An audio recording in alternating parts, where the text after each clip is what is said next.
Share हम चर्चा लगातार कर रहे हैं और ये इनकी जो प्राइस का एक्शन है वो ऐसा होने ही नहीं दे रहा कि हम चर्चा ना करें। वो हैं एमटीएनएल और दूसरा टाटा टेली। एमटीएनएल की बात करें, पिछले 7 दिन से लगातार तेजी है और 7 दिन में 77-78% ये शेयर चल गया है। 40 रुपए के आसपास से चलना शुरू किया और अब देखिए 75 रुपए का भाव है। गौरांग सर, आप जरा ये बताइए, सिर्फ उम्मीद के दम पे ये शेयर चल रहे हैं, चाहे एमटीएनएल हो या फिर टाटा टेली हो। और एमटीएनएल में तो एक खबर भी है कि ठीक है, बीएसएनएल उनका ऑपरेशन संभाल लेगी, लेकिन बिजनेस में तो कोई चेंज नहीं होने वाला सर ना। आपको क्या लगता है कि ये जो अति उत्साह है, इसके चक्कर में फंसना नहीं चाहिए और मान लीजिए जिन्होंने एंट्री किया है 40-50 रुपए के रेंज में, अब वो निकल ले तो बेहतर होगा।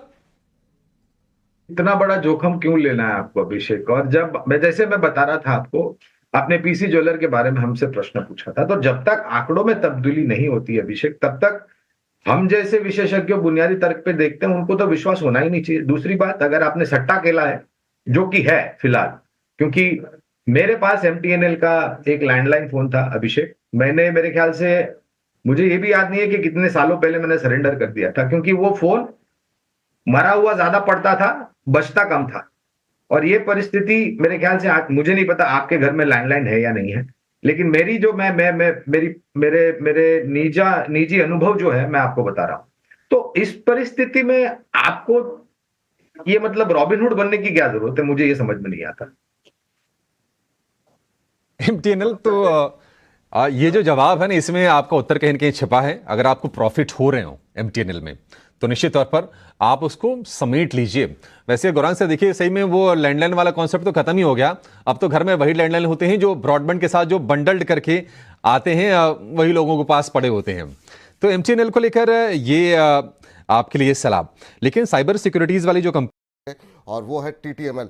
बहुत सारे दर्शकों के सवाल आए थे फ्रेश एंट्री को लेकर के, क्या करना चाहिए क्या नहीं करना चाहिए। तो आपको बता दें, टेक्निकल चार्ट्स पर शेयर के अंदर एक ब्रेकआउट जैसी स्थिति दिखाई दे रही है और पिछले कुछ दिनों में काफ़ी शानदार मूव देखने को मिला है। शेयर अपने 50, 100, 150, 200 डे के मूविंग एवरेज से ऊपर कामकाज करता हुआ। हालांकि खबर मैं ढूंढ रहा था, खबर मुझे यहाँ पर नहीं पता लगी कि आखिर में इस मोमेंटम के पीछे कारण क्या है, क्योंकि 5 दिन के अंदर 5 कारोबारी सत्र में 42% से ज़्यादा की तेजी टीटीएमएल के शेयर में आ चुकी है। और आज भी जब तक हमने खबर बनाई थी, ये 10% से ऊपर ही ट्रेड कर रहा था और अभी भी 10% के ऊपर है, 107 के आसपास ये ट्रेड करता हुआ। सर, यहाँ पर इतनी तेज़ी की वजह क्या है? खबर तो मुझे कोई मिली नहीं, लेकिन आप कैसे देख रहे हैं? क्योंकि बहुत सारे सवाल अब आने लगे हैं फ्रेश एंट्री को लेकर के। कुछ लोगों ने नीचे भी लिया हुआ है, वो भी जानना चाह रहे हैं कि कहाँ तक जाएगा इस रैली में। हो क्या रहा है टीटीएमएल में? देखिए, मैं इसमें बिल्कुल फंडामेंटल मेरे पास कोई इसमें न्यूज नहीं है, बट चार्टिकली कहीं ना कहीं मैं इसमें आपसे कमेंट जरूर करूंगा। अगर आप जी। देखें सर, तो सितंबर 2023 के बाद जो इसके ऊपर ऊपर का एक रेजिस्टेंस बना हुआ था, वो करीब 110 रुपए के आसपास का रेजिस्टेंस था। नीचे बेस कहीं ना कहीं बना हुआ था 78 रुपीज के आसपास।